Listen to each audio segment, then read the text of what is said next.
Voilà.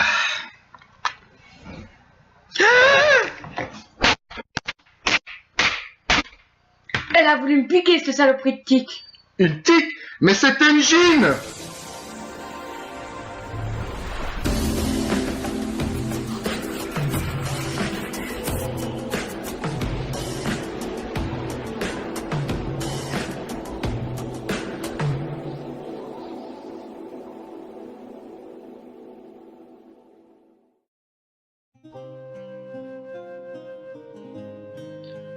Bonjour à tous, bienvenue sur la chaîne C'est Feu. Aujourd'hui une petite vidéo sur le suivi des Messor Barbarus. Voilà maintenant un mois qu'elles évoluent dans cette magnifique fourmilière nommée Quadricity. Une Quadricity qu'on prendra un petit peu la peine de découvrir. Allez, suivez-moi. Alors on se retrouve du côté de l'armoire du salon où vit cette petite fondation de Messor. On découvre ici à l'image cette fameuse fourmi Quadricity, une fourmilière qui est divisée en 4 compartiments. Et la fondation à l'heure actuelle utilise un quart de la fourmilière. En dessous de la fourmilière, on découvre les mèches d'humidification. Chaque compartiment possède 2 mèches d'humidification, ce qui permet de gérer parfaitement l'hygrométrie. Ici pour les Messor, j'humidifie une mèche, ce qui fait 50% de la surface du nid. À savoir aussi que la Quadricity est modulable. Il est possible d'y ajouter des modules supplémentaires si votre colonie n'a plus suffisamment de place.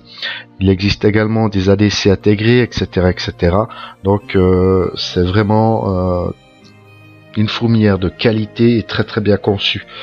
Alors évidemment, pour un matériel de ce genre, il faut y mettre le prix. Et le prix se situe aux environs des 180 €.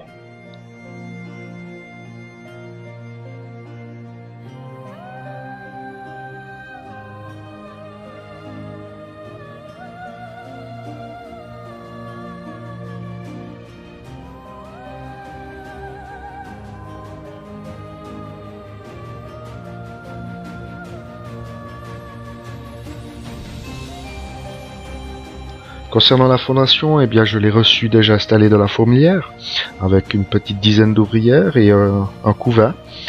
De ce couvain initial, j'ai eu 4 ou 5 naissances, et la reine n'a que récemment pondu une nouvelle petite grappe d'œufs, donc le développement est très lent, ce qui semble être quelque chose de tout à fait normal pour cette espèce. Donc apparemment pour cette première année, il va pas falloir s'attendre à un développement exceptionnel de la fondation d'après les informations que j'ai pu récolter ici et là.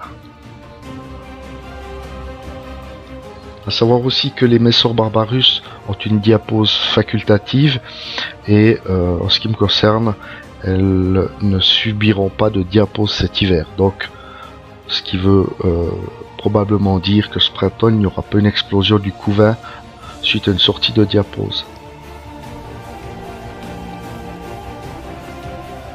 Alors pourquoi pas de diapose pour cette fondation? Eh bien c'est une décision personnelle.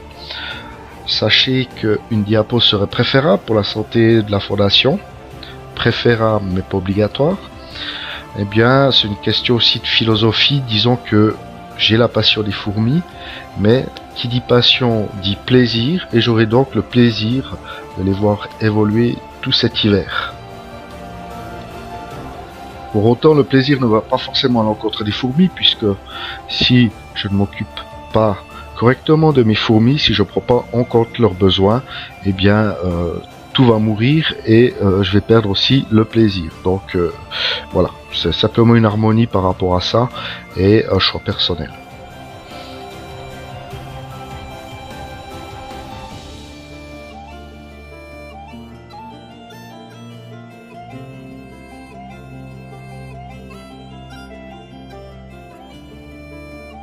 Alors comme vous pouvez le constater, à l'heure actuelle, elle stocke toutes les graines dans l'aire de chasse. Il n'y a pas une seule graine de la fourmilière, si ce n'est celle qu'elles utilisent pour faire leur pâte fourmi.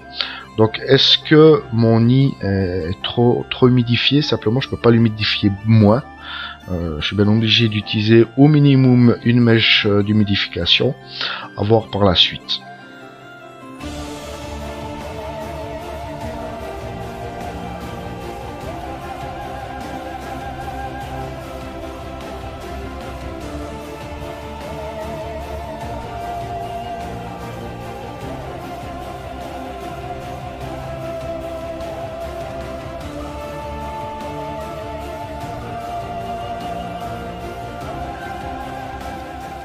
Vous remarquerez aussi que mon matériel est totalement épuré.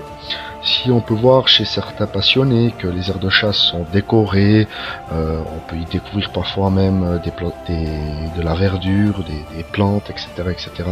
Moi, c'est absolument pas la direction que je souhaite prendre. Moi, j'oriente véritablement mon plaisir d'observation sur du matériel totalement épuré.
Deuxième suivi d'élevage des messons, vous avez vu qu'en un mois, il n'y a pas eu grand bouleversement.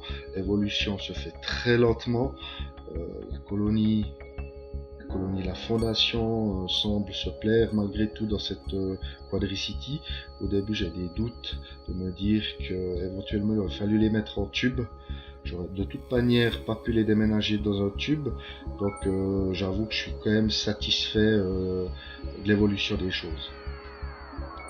Allez, moi je vous dis à bientôt pour une prochaine vidéo. Bye bye.